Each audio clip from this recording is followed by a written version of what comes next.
अगर आप एक्सेल में पिवट टेबल का यूज सिर्फ सम एंड काउंट के लिए करते हो तो आज का वीडियो आपके लिए सबसे ज्यादा इंपॉर्टेंट है।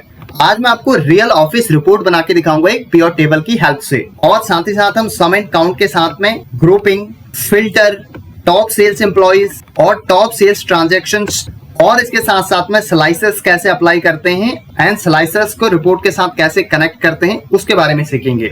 यानी कि अगर आप सिर्फ ईस्ट को सिलेक्ट करेंगे तो सारे की सारे पिवट टेबल्स में सिर्फ ईस्ट का डेटा समराइज होगा, और अगर इलेक्ट्रॉनिक्स पे क्लिक करेंगे तो सारे की सारे पिवट टेबल्स में सिर्फ इलेक्ट्रॉनिक्स का डेटा आपको यहाँ पे शो होगा। तो चलिए वीडियो शुरू करते हैं। स्वागत है दोस्तों एक्सेल बूट कैंप सीरीज के 24th डे में। आज हम सीखेंगे पिवट टेबल का एडवांस यूज। मेरे पास यहाँ पे डेटा है जिसमें आपका date, region, sales person, product, category, units and sales amount है। इसके अकॉर्डिंग हम पिवट टेबल से इस डेटा को समराइज करेंगे और काफी सारे इंसाइट्स निकालेंगे। सबसे पहले आपने क्या करना है, किसी एक सेल पे क्लिक करना है और उसके बाद Alt NVT प्रेस करना है, तो आपका एक नया पेज ओपन होगा जहां पे पिवट टेबल अप्लाई हो चुकी है। अब हम सबसे पहले क्या करते हैं, मैं यहाँ से रीजन को उठाता हूँ और रो लेवल पे लाता हूँ। इसको हम पिवट टेबल फील्ड बोलते हैं, और सेल्स अमाउंट को यहाँ से उठाऊंगा और उसको वैल्यू पे ले आऊंगा। तो आप देखेंगे यहाँ पे हमने कुछ ही सेकेंड्स में east, north, south and west यानी कि सारे के सारे रीजन वाइज डेटा को यहाँ पे समराइज कर दिया। ईस्ट में कितनी सेल हो रही है, नॉर्थ में कितनी हो रही है, साउथ में कितनी हो रही है और वेस्ट में कितनी हो रही है, और टोटल सेल्स अमाउंट हमारे पास कितना है। अब देखिए ये तो हमारा एक नॉर्मल यूज है। अगर हम इसको एडवांस यूज करना चाहें तो कैसे करेंगे। मान लीजिए मुझे ये जानना है कि ईस्ट में टोटल कितनी ट्रांजेक्शन हुई हैं, या फिर मैक्सिमम ऑर्डर वैल्यू कितनी है, या फिर मिनिमम ऑर्डर वैल्यू कितनी है। तो हम कैसे जानेंगे, आपने यहाँ पे जाना है और यहाँ पे आपको सम ऑफ द सेल्स अमाउंट दिख रहा है, व्यू फील्ड सेटिंग आपको दिखेगी, यहाँ पे आपने क्लिक करना है। जैसे ही आप क्लिक करेंगे यहाँ पे आपको sum, count, average, minimum, maximum, product, ये सारे ऑप्शन दिखेंगे। अब आप क्या करेंगे, यहाँ पे ऑटोमेटिकली सम सेलेक्ट है, अब हम काउंट पे क्लिक करते हैं और ओके करते हैं। तो आप देखेंगे यहाँ पे ईस्ट में 4 transaction, north, west and south सभी में हमारे क्या है 4 ट्रांजेक्शन हैं। अब मान लीजिए मुझे यहाँ पे निकालना है एवरेज ऑर्डर वैल्यू, तो हम कैसे निकालेंगे, या तो आप यहाँ पे फिर से जाएंगे और यहाँ पे व्यू फील्ड सेटिंग पे क्लिक करेंगे, या फिर आप यहीं पे जहाँ पे आपका ये पहली वाली सेल है काउंट ऑफ सेल्स अमाउंट के नीचे यहाँ पे राइट क्लिक कीजिए, यहाँ पे समराइज वैल्यू बाय पे जाइए और यहाँ पे आपने क्लिक करना है एवरेज पे। तो आपको पता चल रहा है ईस्ट में जितने भी ऑर्डर है उनका एवरेज कितना है 80,000। इसी तरीके से नॉर्थ, साउथ एंड वेस्ट में।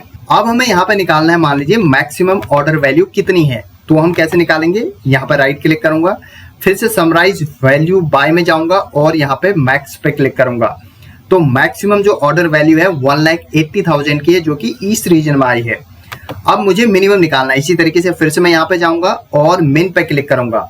तो यहाँ पे मिनिमम जो ऑर्डर वैल्यू है नॉर्थ में है 15,000 की। तो दोस्तों इस तरीके से हम यहाँ पे काउंट, मैक्स, मिन एंड एवरेज भी निकाल सकते हैं। अब हम बात करेंगे ग्रुपिंग की, किस तरीके से हम डेटा को ग्रुप करते हैं पिवट टेबल की हेल्प से। सबसे पहले मैं क्या करता हूँ, यहाँ पे इसी पिवट टेबल को कंट्रोल C करता हूँ यहाँ से, और इसको यहाँ पे कंट्रोल V कर देता हूँ। अब आपकी पिवट टेबल यहाँ पे पेस्ट हो चुकी है। अब हम यहाँ पे क्या करते हैं, इसको मैं हटा देता हूँ रीजन को, यहाँ से सेल्स अमाउंट को भी मैंने हटाया। अब हम क्या करते हैं, यहाँ से डेट को ड्रैग करूंगा और इसको ले आऊंगा रो लेवल पे। तो आपके यहाँ पे जनवरी एंड फरवरी आ चुका है।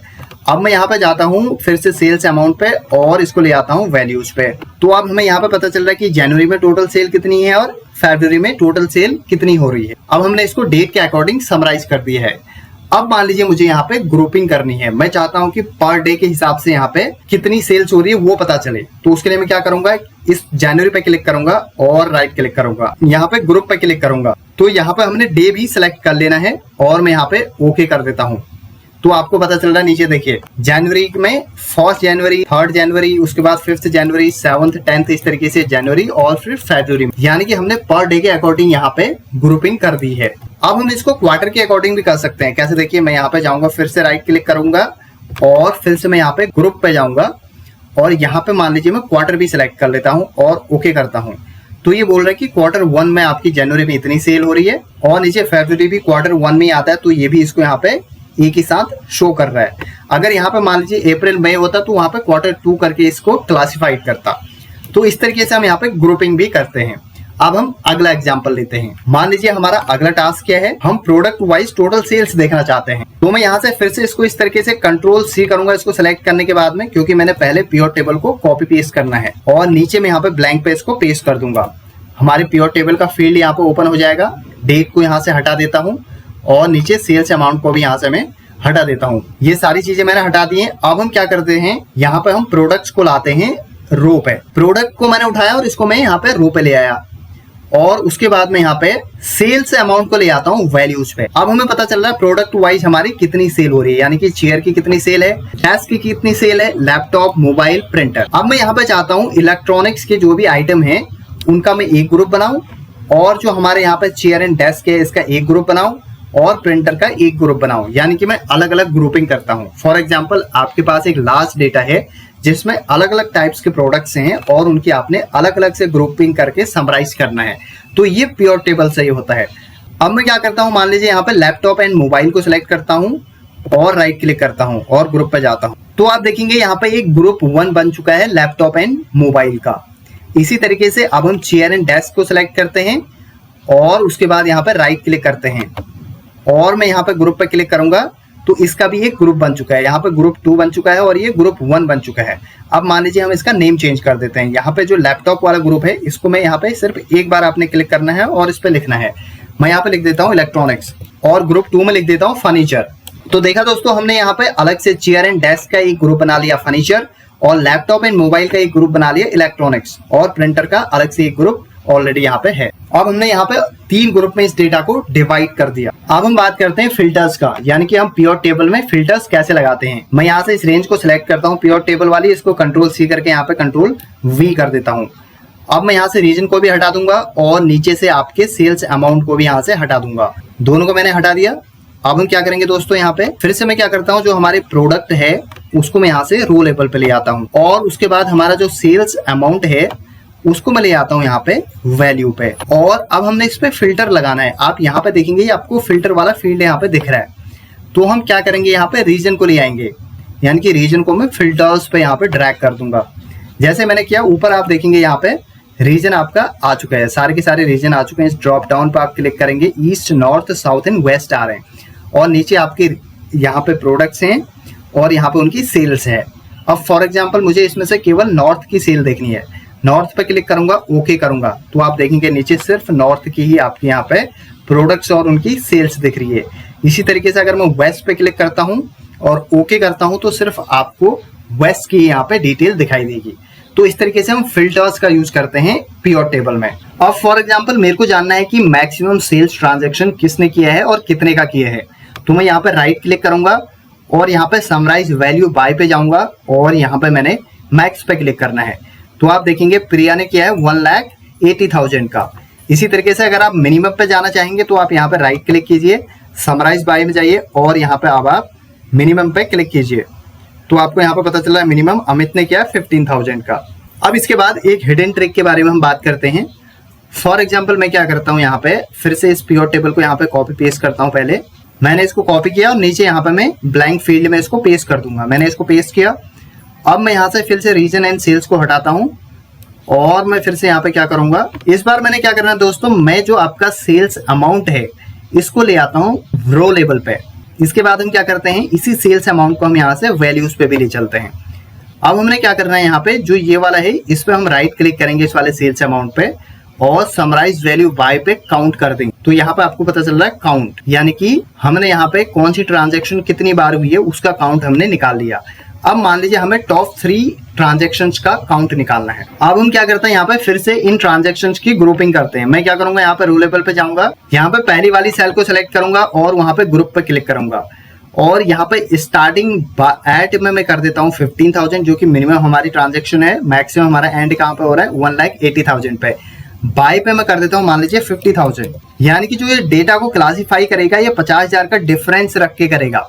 तो मैं यहाँ पे ओके कर देता हूँ। जैसे मैं ओके करूंगा तो यहाँ पे देखिए 15,000 से लेके यानी कि 65,000 के बीच में कितने ट्रांजेक्शन से हैं, 10 ट्रांजेक्शन से हैं और फिर 65 में 50,000 जोड़ दें तो ये 1,14,999 हो जाएगा। तो 65,000 और इसके बीच में 2 ही ट्रांजेक्शन हैं, यानी कि 15,000 से लेके 64,999 के बीच में हमारे पास 10 ट्रांजेक्शन आई हैं। इससे क्या पता चल रहा है, इससे ये पता चल रहा है कि जो कंपनी ने जो प्रोडक्ट्स बेचे हैं जो 65,000 है उससे बिलो रेंज की जो प्रोडक्ट्स हैं वो 10 हैं, यानी कि कंपनी अपने प्रीमियम प्रोडक्ट्स को कम सेल कर रही है। जिनकी वैल्यू कम है। फॉर एग्जाम्पल इस डेटा में हम चलते हैं, यहाँ पर आप देखेंगे 20,000 का डेस्क है, चेयर आपकी 15,000 की है और डेस्क फिर से 4,000 का है। ये सारे ट्रांजेक्शन जो कि 65,000 से कम के हैं, यानी कि 10 बार हुए हैं और उससे ज्यादा 2, 3, 1 इस तरीके से। तो जो प्रीमियम प्रोडक्ट्स हैं जिनकी वैल्यू ज्यादा है, जैसे कि आपका मोबाइल फोन है, लैपटॉप है, मोबाइल फोन है, जिनकी वैल्यू ज्यादा है, इनकी सेल कम हो रही है। वो हमें कैसे पता चल रहा है? इस डेटा को समराइज करके यहाँ पे पता चल रहा है। अब मान लीजिए यहाँ पे जो सेल्स पर्सन है, इसमें से हमें टॉप 3 सेल्स पर्सन निकालने हैं। तो हम क्या करेंगे, यहाँ पे ड्रॉप डाउन पे क्लिक करेंगे, वैल्यू फिल्टर्स पे क्लिक करेंगे और यहाँ पे टॉप 10 पे क्लिक करूंगा और यहाँ पे 3 कर दूंगा टॉप 10 को और सब एज इट इज रहेगा और ओके कर दूंगा। तो यहाँ पे आपको 3 टॉप के जो सेल्स पर्सन है उनकी डिटेल भी दिख जाएगी। तो इस तरीके से हम अलग अलग तरीके से यहाँ पे डेटा को समराइज कर सकते हैं पियोर टेबल की हेल्प से। अब दोस्तों हम इस पे स्लाइसर्स कैसे अप्लाई करते हैं। स्लाइसर्स क्या होते हैं? वो आपका एक विजिबल फिल्टर होता है, यानी कि जिसमें आप मल्टीपल फिल्टर्स लगा सकते हैं एक ही साथ, यानी कि एडवांस फिल्टर भी आप उसको कह सकते हैं। तो आपने क्या करना है, किसी एक सेल पे क्लिक करना है और ऊपर आप जाएंगे यहाँ पे इंसर्ट पे। इंसर्ट पे जाने के बाद आपको यहाँ पे मिलेगा एक स्लाइसर्स वाला ऑप्शन, इस पर आप क्लिक करेंगे। यहाँ पे आपने रीजन एंड कैटेगरी को सिलेक्ट करना है, ये आपने किया और उसके बाद आप ओके करेंगे। तो यहाँ पे आपके 2 स्लाइसर्स अप्लाई हो जाएंगे। दोस्तों ये 2 स्लाइसर्स आपके अप्लाई हो चुके हैं। अब आपने इसको रिपोर्ट के साथ में कनेक्ट करना है, यानी कि जो भी आप यहाँ पे चेंज करेंगे वो सारे के सारे चेंज, इन सारे की सारी जो हमने डेटा यहाँ पे समराइज किया है, इन सारे पियोर टेबल में होना चाहिए। उसके लिए आपने क्या करना है, इस स्लाइसर्स पर आपने क्लिक करना है और यहाँ पे स्लाइसर वाला ऑप्शन होगा सबसे ऊपर रिबन पे, उस पर आप क्लिक करोगे, रिपोर्ट कनेक्शन पे क्लिक करोगे यहाँ पे और यहाँ पे सारी की सारी प्योर टेबल्स आपने सेलेक्ट कर लेनी है जो भी आपने यहाँ पे बनाई है। इनको मैं 1 बाय 1 टिक कर लेता हूँ। यहाँ पे इस तरीके से मैंने इनको टिक किया और उसके बाद मैं इसको नीचे को ड्रैग करूंगा और नीचे लास्ट वाले को भी सिलेक्ट कर लूंगा और उसके बाद मैं ओके कर दूंगा। इसी तरीके से मैं कैटेगरी वाला स्लाइसर्स भी सिलेक्ट करूंगा, रिपोर्ट कनेक्शन में जाऊंगा और यहाँ पे भी सारी की सारी जो आपकी प्योर टेबल्स हैं उनको मैं सेलेक्ट कर लूंगा 1 बाय 1। ये हमने सारी सिलेक्ट की और ओके कर दिया। अब हमारे ये दोनों के दोनों जो स्लाइसर्स हैं ये सारे के सारे प्योर टेबल से यहाँ पे कनेक्ट हो चुके हैं। फॉर एग्जांपल मैं यहाँ से सबको हटा देता हूँ, सिर्फ ईस्ट पे क्लिक करता हूँ। देखिए मैंने ईस्ट पे क्लिक किया तो आपको यहाँ पे सिर्फ ईस्ट का डेटा दिख रहा है। नीचे अगर आप जाएंगे यहाँ पे भी ईस्ट में जो सेल जनवरी फरवरी में हुई थी और जो भी हमने यहाँ पे ग्रुपिंग की थी रो लेवल पे आप देखेंगे, उसके बाद आपके जितने भी प्रोडक्ट्स ईस्ट रीजन में सेल हुए थे और जो भी एजेंट या सेल्स पर्सन आपका था उसी का नेम आ रहा है। इसी तरीके से अगर हम ईस्ट में सिर्फ और सिर्फ इलेक्ट्रॉनिक्स को देखना चाहें तो सिर्फ इलेक्ट्रॉनिक्स की डिटेल यहाँ पे सभी के सभी प्योर टेबल में अपडेट हो जाएगी। तो दोस्तों इस तरीके से हमने यहाँ पे अपने जो स्लाइसर्स हैं उनको भी कनेक्ट कर दिया, किससे?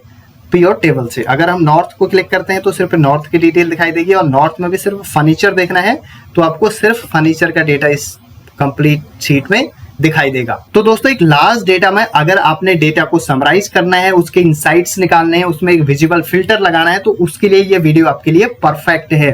तो ये था आज का वीडियो। अगर आपको वीडियो पसंद आए तो प्लीज मेरे चैनल को शेयर एंड सब्सक्राइब करें। मिलते हैं अगले वीडियो में, तब तक के लिए बाय।